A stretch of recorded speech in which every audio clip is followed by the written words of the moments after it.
little Arliss, if he wasn't a mess. From the time he'd grown up big enough to get out of the cabin, he'd made a practice of trying to catch and keep every living thing that ran, flew, jumped, or crawled. Every night before Mama let him go to bed, she'd make Arliss empty his pockets of whatever he'd captured during the day. Generally, it would be a tangled-up mess of grasshoppers and worms and praying bugs and little rusty tree lizards. One time, he brought in a horned toad that got so mad he swelled out round and flat as a Mexican tortilla and bled at the eyes. Sometimes it was stuff like a young bird that had fallen out of its nest before it could fly, or a green speckled spring frog, or a striped water snake. And once, he turned out of his pocket a wadded up baby copperhead that nearly threw Mama into spasms. We never did figure out why the snake hadn't bitten him, but Mama took no more chances on snakes. She switched Arliss hard for catching that snake. Then she made me spend better than a week taking him out and teaching him to throw rocks and kill snakes.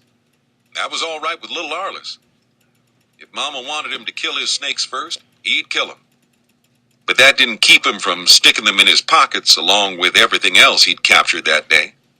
The snakes might be stinking by the time Mama called on him to empty his pockets, but they'd be dead.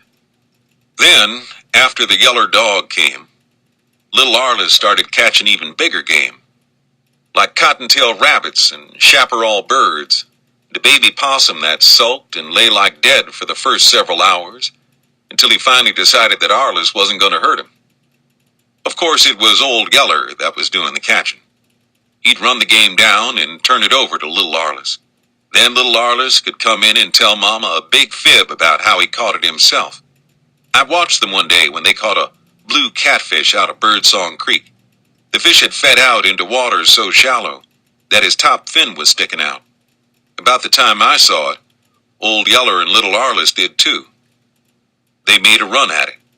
The fish went scooting away toward deeper water, only Yeller was too fast for him. He pounced on the fish and shut his big mouth down over it and went romping to the bank, where he dropped it down on the grass and let it flop. And here came little Arliss to fall on it like I guess he'd been doing everything else. The minute he got his hands on it, the fish finned him, and he went to crying. But he wouldn't turn the fish loose. He just grabbed it up and went running and squalling toward the house, where he gave the fish to Mama. His hands were all bloody by then, where the fish had finned him. They swelled up and got mighty sore. Not even a mesquite thorn hurts as bad as a sharp fish fin when it's run deep into your hand. But as soon as Mama had wrapped his hands in a poultice of mashed up prickly pear root to draw out the poison, little Arliss forgot all about his hurt.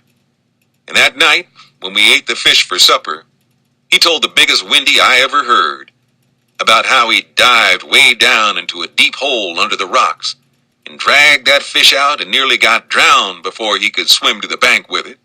But when I tried to tell Mama what really happened, she wouldn't let me. "Now this is Arliss's story," she said.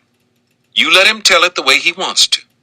I told Mama then, I said, "Mama, that old yeller dog is going to make the biggest liar in Texas out of little Arliss." But Mama just laughed at me, like she always laughed at little Arliss's big windies after she'd gotten off where he couldn't hear her. She said for me to let little Arliss alone. She said that if he ever told a bigger whopper than the ones I used to tell, she had yet to hear it. Well, I hushed then. If Mama wanted little Arliss to grow up to be the biggest liar in Texas, I guessed it wasn't any of my business. All of which, I figure, is what led up to little Arliss's catching the bear. I think Mama had let him tell so many big yarns about his catching live game that he'd begun to believe them himself.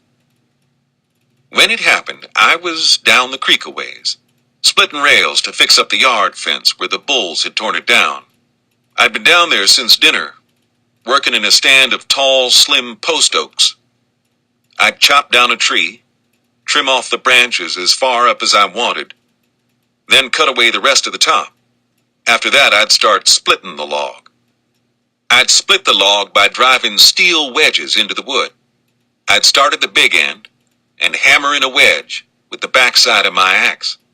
This would start a little split running lengthwise of the log. Then I'd take a second wedge and drive it into this split. This would split the log further along, and at the same time, loosen the first wedge.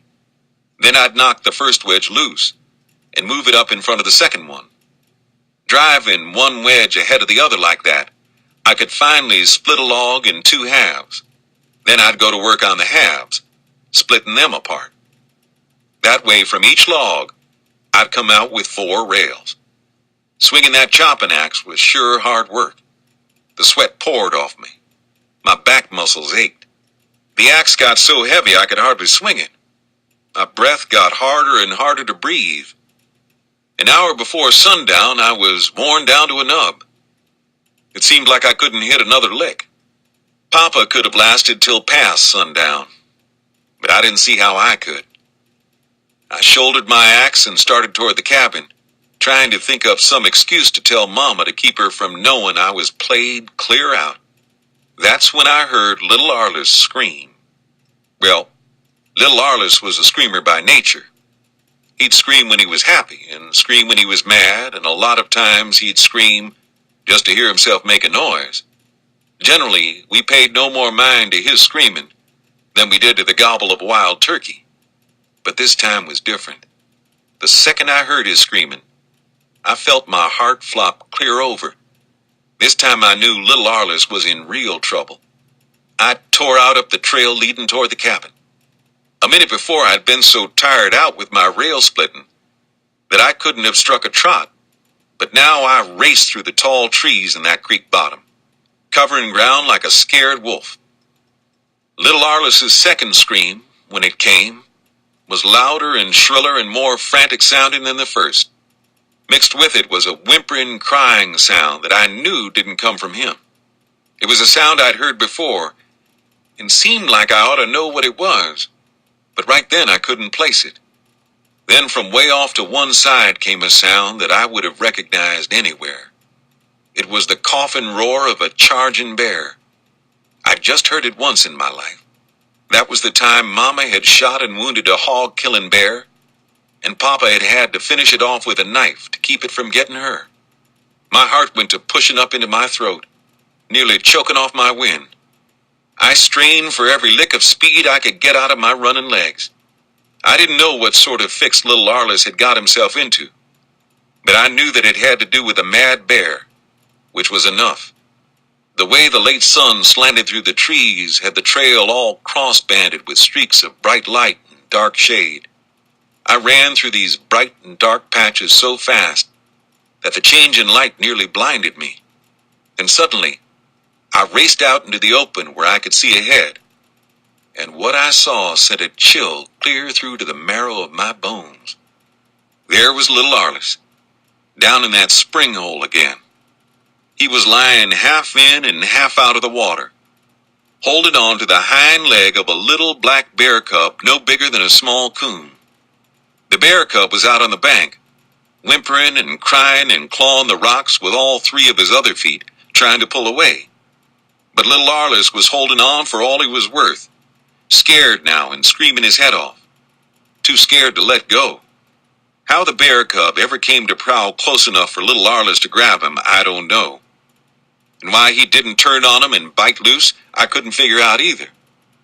Unless he was like little Arliss, too scared to think. But all of that didn't matter now.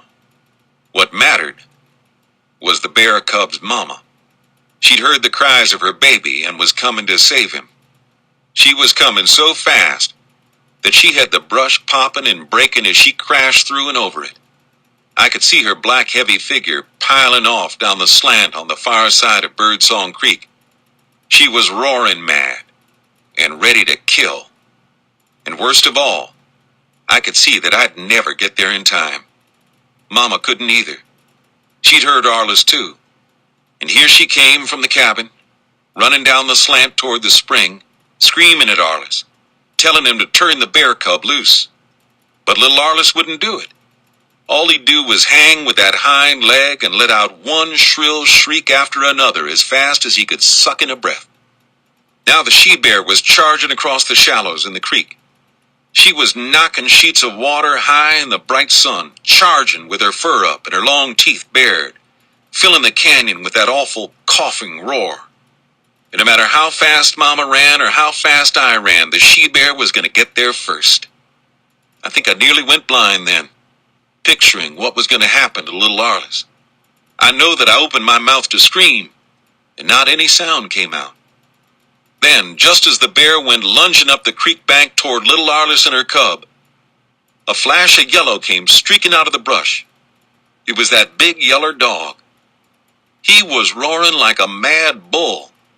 He wasn't 1/3 as big and heavy as the she-bear, but when he piled into her from one side, he rolled her clear off her feet. They went down in a wild, roaring tangle of twisting bodies and scrambling feet and slashing fangs. As I raced past them, I saw the bear lunge up to stand on her hind feet like a man, while she clawed at the body of the yeller dog hanging to her throat. I didn't wait to see more. Without ever checking my stride, I ran in and jerked little Arliss loose from the cub.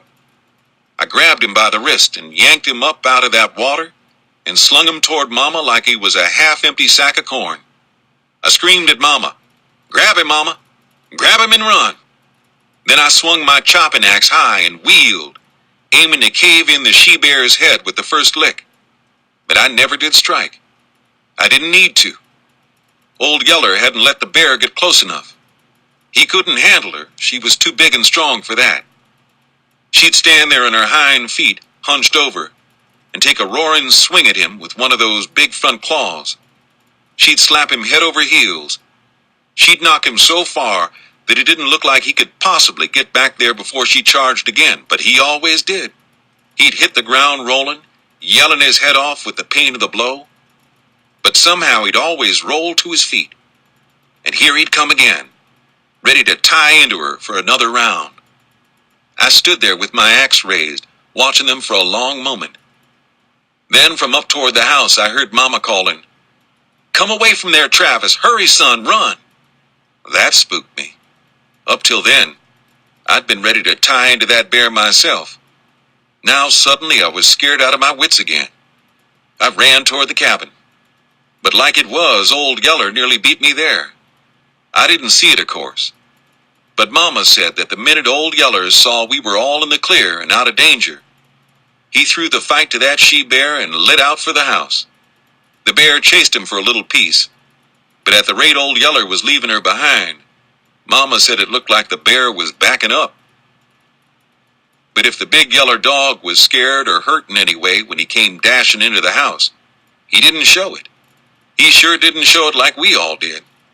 Little Arliss had hushed his screaming, but he was trembling all over and clinging to Mama like he'd never let her go.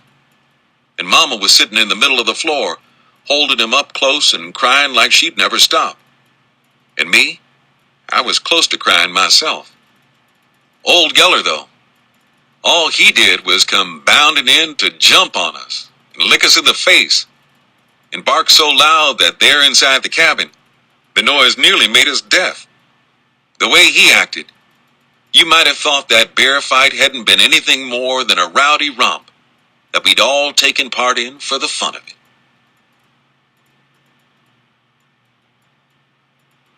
Chapter 6. Till little Arliss got us mixed up in that bear fight. I guess I'd been looking on him about like most boys look on their little brothers. I liked him all right, but I didn't have a lot of use for him. What with his always playing in our drinking water and getting in the way of my chopping axe and howling his head off and chunking me with rocks when he got mad, it didn't seem to me like he was hardly worth the bother of putting up with. But that day when I saw him in the spring, so helpless against the angry she-bear, I learned different. I knew then that I loved him as much as I did Mama and Papa. Maybe in some ways even a little bit more. So it was only natural for me to come to love the dog that saved him. After that I couldn't do enough for old Yeller. What if he was a big ugly meat-stealing rascal?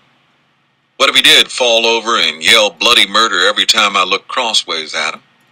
What if he had run off when he ought to have helped with the fighting bulls?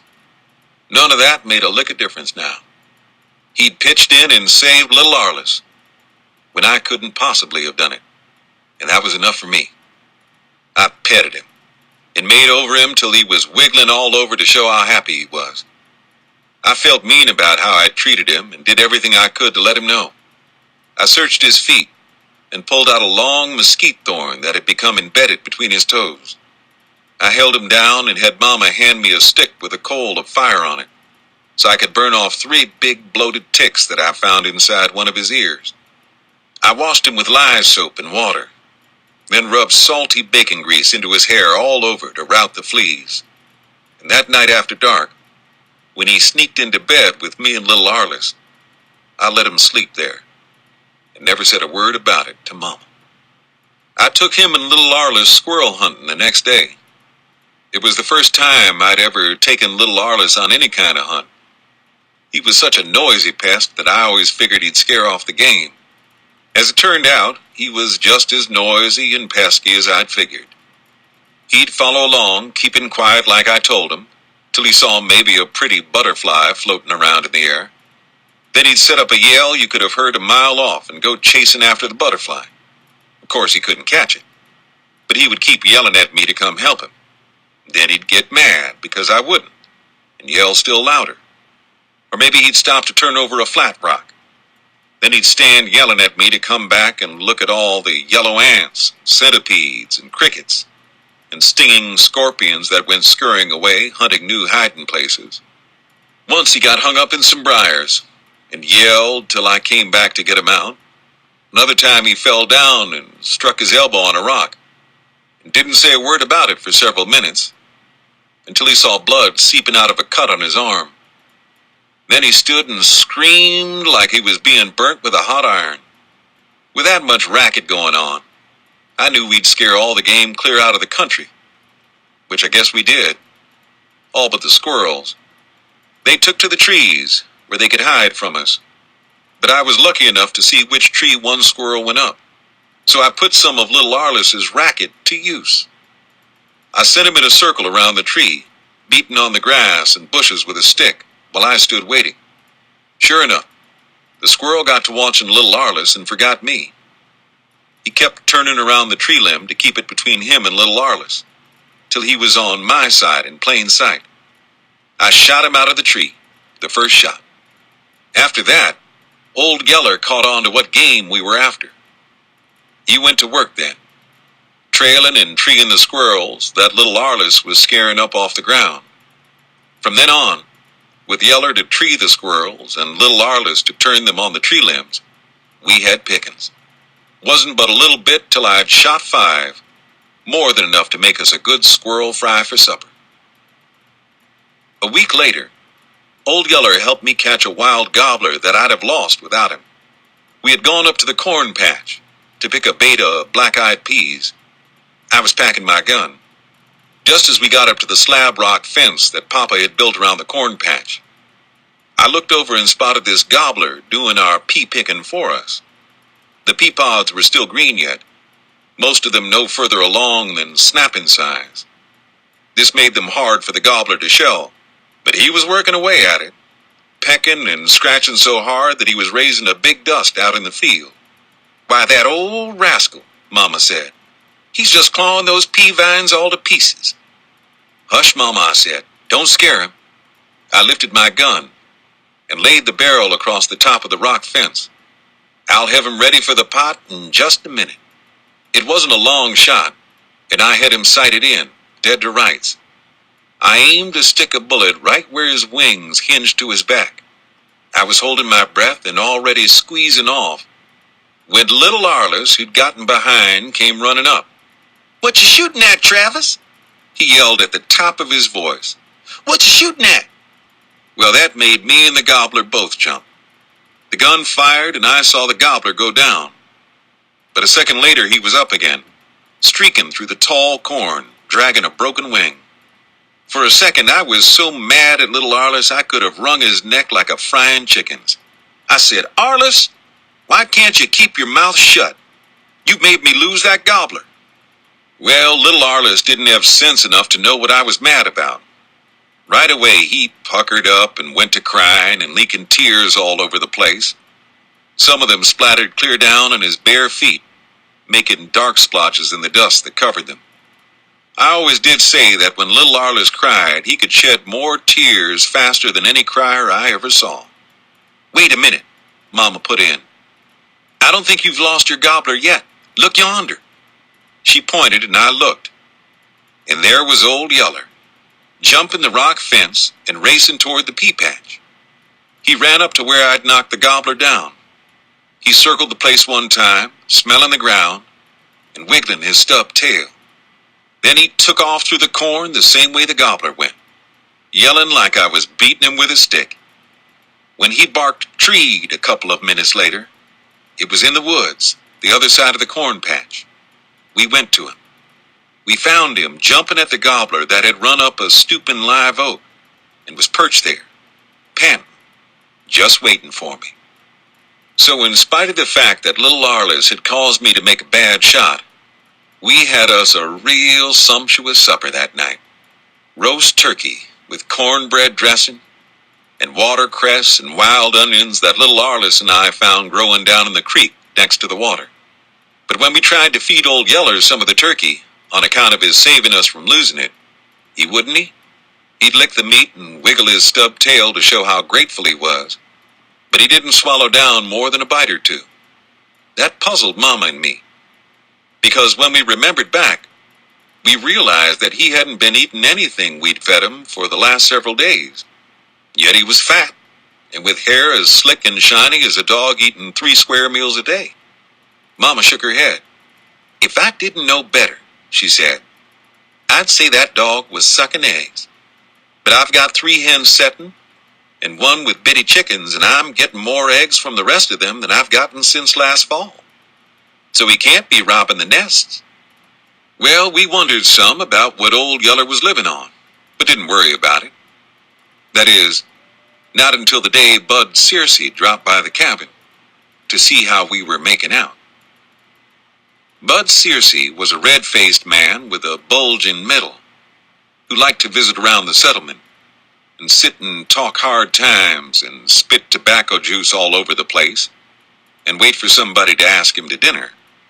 I never did have a lot of use for him, and my folks didn't either. Mama said he was shiftless. She said that was the reason the rest of the men left him at home, to sort of look after the women folks and kids while they were gone on the cow drive. She said the men knew that if they took Bud Searcy along, they'd never get to Kansas before the steers were dead with old age. It would take Searcy that long to get through visiting and eating with everybody between Salt Licks and Abilene. But he did have a little white-haired granddaughter that I sort of liked. She was 11 and different from most girls. She would hang around and watch what boys did, like showing how high they could climb in a tree, or how far they could throw a rock, or how fast they could swim, or how good they could shoot. But she never wanted to mix in or try to take over and boss things. She just went along and watched and didn't say much, and the only thing I had against her was her eyes. They were big, solemn brown eyes, and right pretty to look at. Only when she fixed them on me, it always seemed like they looked clear through me and saw everything I was thinking. That always made me sort of jumpy, so that when I could, I never would look right straight at her. Her name was Lisbeth, and she came with her grandpa the day he visited us. They came riding up on an old shad-bellied pony that didn't look like he'd had a fill of corn in a coon's age. She rode behind her grandpa's saddle, holding to his belt in the back, and her white hair was all curly and rippling in the sun.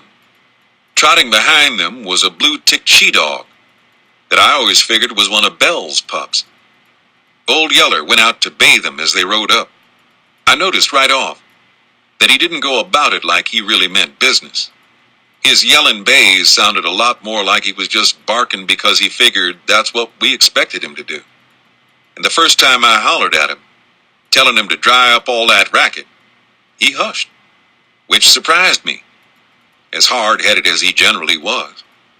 By the time Mama had come to the door and told Searcy and Lisbeth to get down and come right in, old Yeller had started a romp with the blue-ticked bitch. Lisbeth slipped to the ground and stood staring at me with those big, solemn eyes, while her grandpa dismounted. Searcy told Mama that he believed he wouldn't come in the house. He said that as hot as the day was, he figured he'd like it better sitting in the dog run. So Mama had me bring out our 4 cowhide bottom chairs. Searcy picked the one I always liked to sit in best. He got out a twisted tobacco and bit off a chew big enough to bulge his cheek. And he went to chewing and talking and spitting juice right where we'd all be bound to step in it and pack it around to the bottoms of our feet. First he asked Mama if we were making out all right, and Mama said we were. Then he told her that he'd been left to look after all the families while the men were gone. A mighty heavy responsibility that was nearly working him to death, but that he was glad to do it. He said for Mama to remember that if the least little thing went wrong, she was to get in touch with him right away, and Mama said she would. Then he leaned his chair back against the cabin wall and went on telling what all was going on around in the settlement.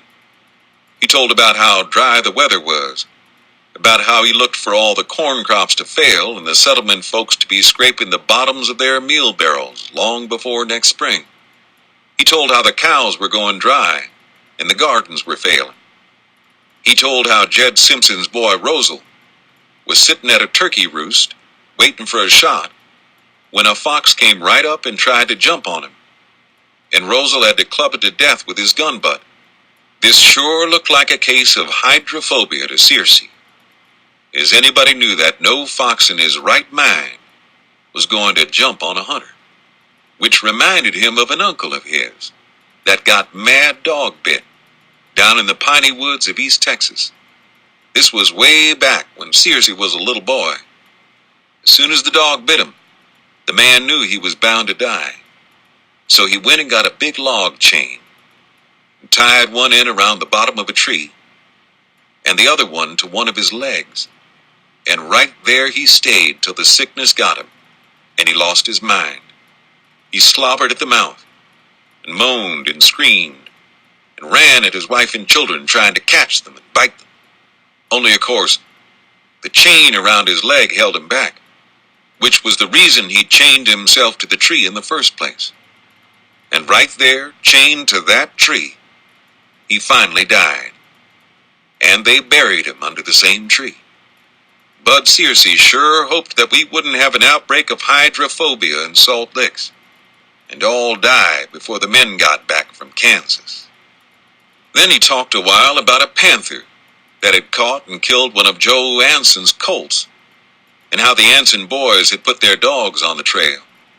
They ran the panther into the cave, and Jeff Anson followed in where the dogs had more sense than to go, and got pretty badly panther mauled for his trouble. But he did get the panther.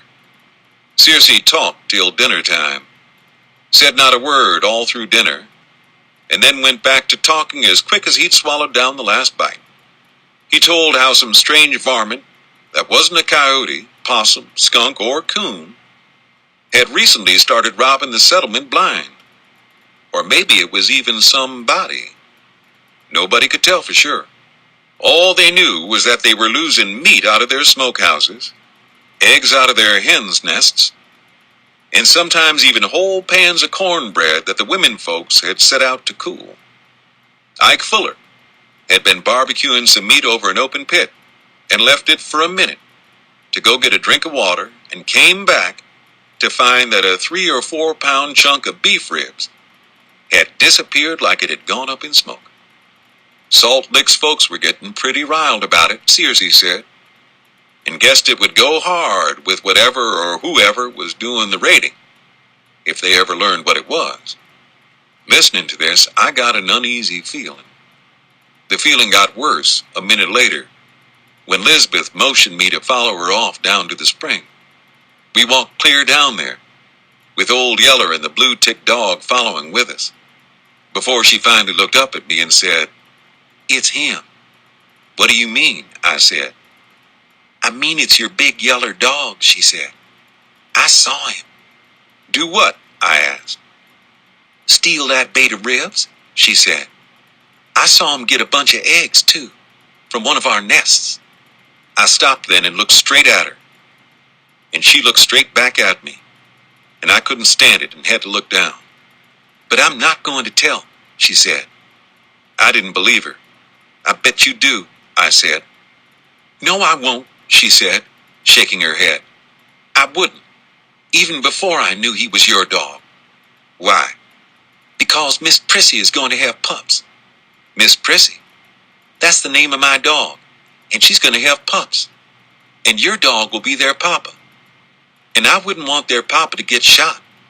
I stared at her again, and again I had to look down. I wanted to thank her, but I didn't know the right words. So I fished around in my pocket and brought out an Indian arrowhead that I'd found the day before, and gave that to her. She took it and stared at it for a little bit, with her eyes shining, then shoved it deep into a long pocket she had sewn to her dress. "I won't never tell," she said, then whirled and tore out for the house, running as fast as she could. I went down and sat by the spring a while. It seemed like I liked Bud Searcy a lot better than I ever had before, even if he did talk too much, spit tobacco juice all over the place. But I was still bothered. If Lisbeth had caught old Yeller stealing stuff at the settlement, then somebody else might too. And if they did, they were sure liable to shoot him. A family might put up with one of its own dogs stealing from them, if he was a good dog. But for a dog that left home to steal from everybody else, well, I didn't see much chance for him if he ever got caught. After Bud Searcy had eaten a hearty supper and talked a while longer, he finally rode off home, with Lisbeth riding behind him. I went then and gathered the eggs and held 3 back. I called old Yeller off from the house and broke the eggs on a flat rock right under his nose and tried to get him to eat them, but he wouldn't. He acted like he'd never heard tell that eggs were fit to eat. All he'd do was stand there and wiggle his tail and try to lick me in the face. It made me mad. "You thieving rascal," I said. "I ought to get a club and break your back in 14 different places." But I didn't really mean it, and I didn't say it loud and ugly.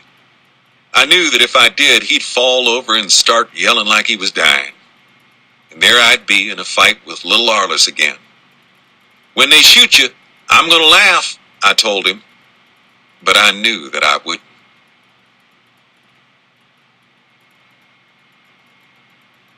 Chapter 7. I did considerable thinking on what Lisbeth Searcy had told me about old Yeller, and finally went and told Mama. "Why, that old rogue," she said. "We'll have to try to figure some way to keep him from prowling. Everybody in the settlement will be mad at us if we don't." "Somebody'll shoot him," I said.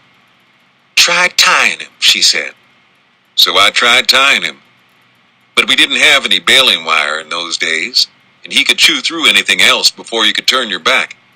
I tied him with rope, and then with big, thick rawhide string that I cut from a cowhide hanging across the top rail of the yard fence. It was the same thing in both cases. By the time we could get off to bed, he'd done chewed them in 2 and was gone. "Let's try the corn crib," Mama said on the 3rd night, which was a good idea that might have worked if it hadn't been for little Arliss. I took old Yeller out and put him in the corn crib, and the second that he heard the door shut on him, he set up a yelling and a howling that brought little Arliss on the run. Mama and I both tried to explain to him why we needed to shut the dog up, but little Arliss was too mad to listen. You can't explain things very well to somebody who is screaming his head off and chunking you with rocks as fast as he can pick them up. So that didn't work either. "Well, it looks like we're stumped," Mama said. I thought for a minute and said, "No, Mama, I believe we've got one other chance. That's to shut him up in the same room with me and little Arliss every night." "But he'll sleep in the bed with you boys," Mama said. "The first thing you know, you'll both be scratching fleas and having mange and breaking out with ringworms." "No, I'll put him a cowhide on the floor and make him sleep there," I said. So Mama agreed, and I spread a cowhide on the floor beside our bed, and we shut old Yeller in and didn't have a bit more trouble. Of course, old Yeller didn't sleep on the cowhide. And once, a good while later, I did break out with a little ringworm under my left arm. But I rubbed it with turpentine, just like Mama always did, and soon it went away. And after that, when we fed Old Yeller cornmeal mush or fresh meat, he ate it, and did well on it. It never one time bothered our chicken nests. About that time, too, the varmints got to pestering us so much that a lot of times Old Yeller and I were kept busy nearly all night long. It was the coons mainly. The corn was ripening into roasting years now, and the coons would come at night and strip the shucks back with their little hands and gnaw the milky kernels off the cob. Also, the watermelons were beginning to turn red inside, and the skunks would come and open up little round holes in the rinds and reach in with their forefeet and drag out the juicy insides to eat. Sometimes coyotes would come and eat watermelons too.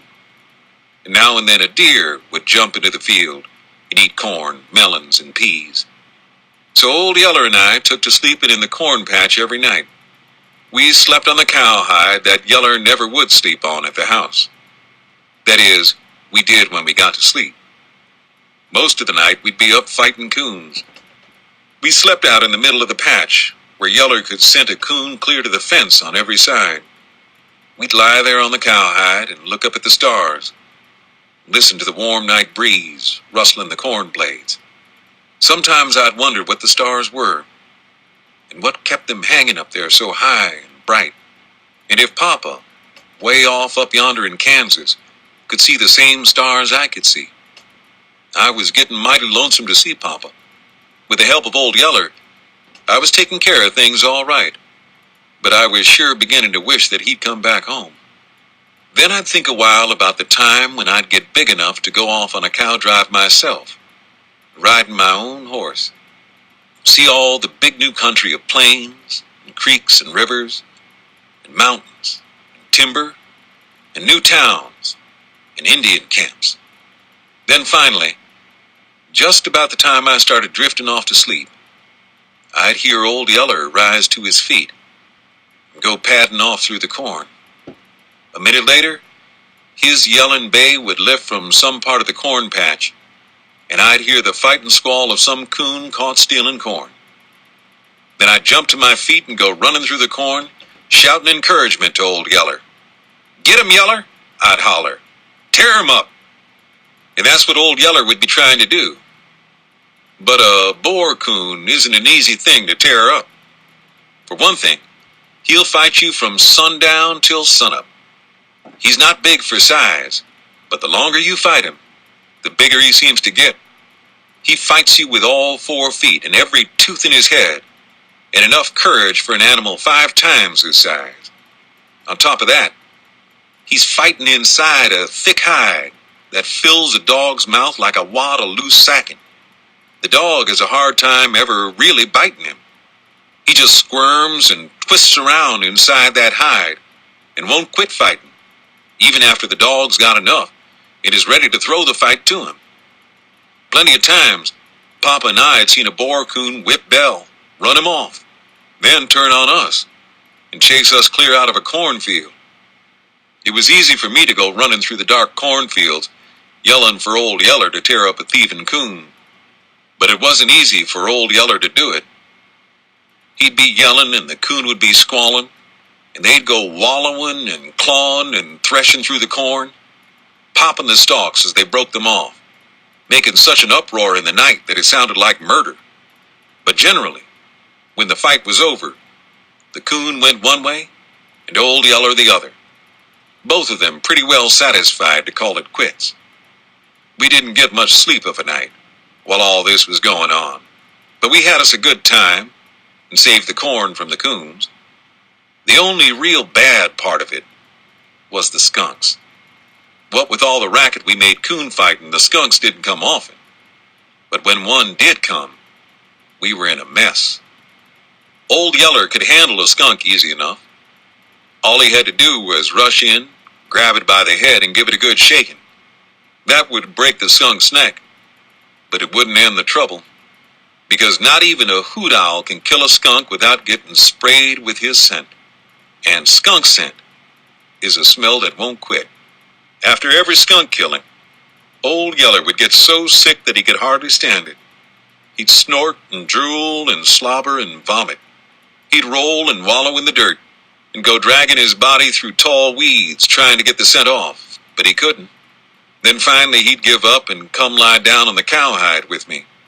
And of course he'd smell so bad that I couldn't stand him and have to go off and try to sleep somewhere else. Then he'd follow me and get his feelings hurt because I wouldn't let him sleep with me. Papa always said that breathing skunk scent was the best way in the world to cure a head cold. But this was summertime, when Old Yeller and I didn't have head colds. We would just as soon that the skunks stayed out of the watermelons and let us alone. Working there night after night, guarding our precious bread corn from the barmans, I came to see what I would have been up against if I'd had to do it without the help of Old Yeller. By myself, I'd have been run to death, and still probably wouldn't have saved the corn. Also, look at all the fun I would have missed if I had been alone, and how lonesome I would have been. I had to admit, Papa had been right when he told me how bad I needed a dog. I saw that even more clearly when the spotted heifer had her first calf. Our milk cows were all old-time longhorn cattle and didn't give a lot of milk. It was real hard to find one that would give much more than her calf could take. What we generally had to do was milk 5 or 6 cows to get enough milk for just the family. But we had one crumpled horn cow named Rose that gave a lot of milk, only she was getting old. And Mama kept hoping that each of her heifer calves would turn out to be as good a milker as Rose. Mama had tried 2 or 3, but none of them proved to be any good. And then along came this spotted one that was just raw-boned and ugly enough to make a good milk cow. She had the bag for it too, and Mama was certain this time that she'd get a milk cow to replace Rose. The only trouble was this heifer, Spot, as we called her, had been snaky wild from the day she was born. Try to drive her with the other cattle, and she'd run off and hide. Hem her up in a corner, and try to get your hands on her, and she'd turn on you and make fight. Mama had been trying all along to get Spot gentled before she had her first calf, but it was no use. Spot didn't want to be friends with anybody. We knew she was going to give us a pile of trouble when we set out to milk her. I failed to find Spot with the rest of our milk cows one evening, and when I went to drive them up the next day, she was still gone. "It's time for her to calve," Mama said, "and I'll bet she's got one." So the next morning I went further back in the hills and searched all over. I finally came across her, holed up in a dense thicket of bee myrtle, close to a little seep spring. I got one brief glimpse of a wobbly, long-legged calf before Spot snorted and took after me. She ran me clear to the top of the next high ridge before she turned back. I made another try. I got to the edge of the thicket and picked me up some rocks. I went to hollering and chunking into the brush, trying to scare her and the calf out. I got her out all right, but she wasn't scared. She came straight for me with her horns lowered, bawling her threats as she came. I had to turn tail a second time, and again she chased me clear to the top of that ridge. I tried it one more time, then went back to the house and got Old Yeller. I didn't know if he knew anything about driving cattle or not, but I was willing to bet that he could keep her from chasing me. And he did. I went up to the edge of the thicket and started hollering and chunking rocks into it. Here came the heifer, madder than ever it looked like. I yelled at Old Yeller, "Get her, Yeller!" I hollered, and Yeller got her. He pulled the neatest trick I ever saw a dog pull on a cow brute. Only I didn't see it the first time. I was getting away from there too fast. I'd stumbled and fallen to my knees when I turned to run from Spot's charge, and she was too close behind for me to be looking back and watching what Old Yeller was doing. I just heard the scared bawl she let out, and the crashing of the brush as Old Yeller rolled her into it. I ran a piece farther, then looked back. The heifer was scrambling to her feet in a cloud of dust, and looking like she didn't know any more about what had happened than I did. Then she caught sight of Old Yeller. She snorted, stuck her tail in the air, and made for him. Yeller ran like he was scared to death, then cut back around a thicket. A second later, He was coming in behind Spot. Without making a sound, he ran up beside her, made his leap, and set his teeth in her nose. I guess it was the weight of him that did it. I saw him do it lots of times later, but never did quite understand how. Anyway, he just set his teeth in her nose, doubled himself up in a tight ball, and swung on. That turned the charging heifer a flip. Her heels went straight up in the air over her head. She landed flat on her back with all 4 feet sticking up. She hit the ground so hard that it sounded like she ought to bust wide open. I guess she felt that way about it too. Anyhow, after taking that second fall, she didn't have much fight left in her. She just scrambled to her feet and went trotting back into the thicket, lowing to her calf. I followed her, with Old Yeller beside me, and we drove her out and across the hills to the cow lot. Not one time did she turn on us again. She did try to run off a couple of times, but all I had to do was send Old Yeller in to head her. And the second she caught sight of him, she couldn't turn fast enough to get headed back in the right direction. It was the same when we got her into the cow pen. Her bag was all in a strut with milk that the calf couldn't hold. Mama said we needed to get that milk out. She came with a bucket and I took it, knowing I had me a big kicking fight on my hands if I ever hoped to get any milk. The kicking fight started. The first time I touched Spot's bag, she reached out with a flying hind foot, aiming to kick my head off and coming close to doing it. Then she wheeled on me and put me on top of the rail fence as quick as a squirrel could have made it. Mama shook her head. "I was hoping she wouldn't be that way," she said. "I always hate to have to tie up a heifer to break her for milking. But I guess there's no other way with this one." I thought of all the trouble it would be, having to tie up that Spot heifer, head and feet twice a day, every day, for maybe a month or more. I looked at Old Yeller, standing just outside the pen. "Yeller," I said, "you come in here." Yeller came bounding through the rails. Mama said, "Why, son, you can't teach a heifer to stand with a dog in the pen. Especially one with a young calf. She'll be fighting at him all the time, thinking he's a wolf or something, trying to get her calf." I laughed. "Maybe it won't work," I said. "But I bet you one thing, she won't be fighting Old Yeller." She didn't either. She lowered her horns and rolled her eyes as I brought Old Yeller up to her. "Now, Yeller," I said, "you stand here and watch her." Old Yeller seemed to know just what I wanted. He walked right up to where he could almost touch his nose to hers and stood there, wagging his stub tail. And she didn't charge him or run from him. All she did was stand there and sort of tremble. I went back and milked out her strutted bag, and she didn't offer to kick me one time, just flinched and drew up a little when I first touched her. "Well, that does beat all," Mama marveled. "Why, at that rate, we'll have her broke to milk in a week's time." Mama was right.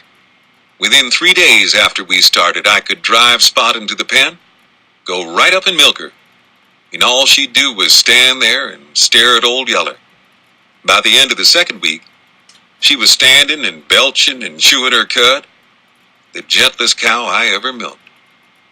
After all that, I guess you can see why I nearly died when a man rode up one day and claimed Old Yeller.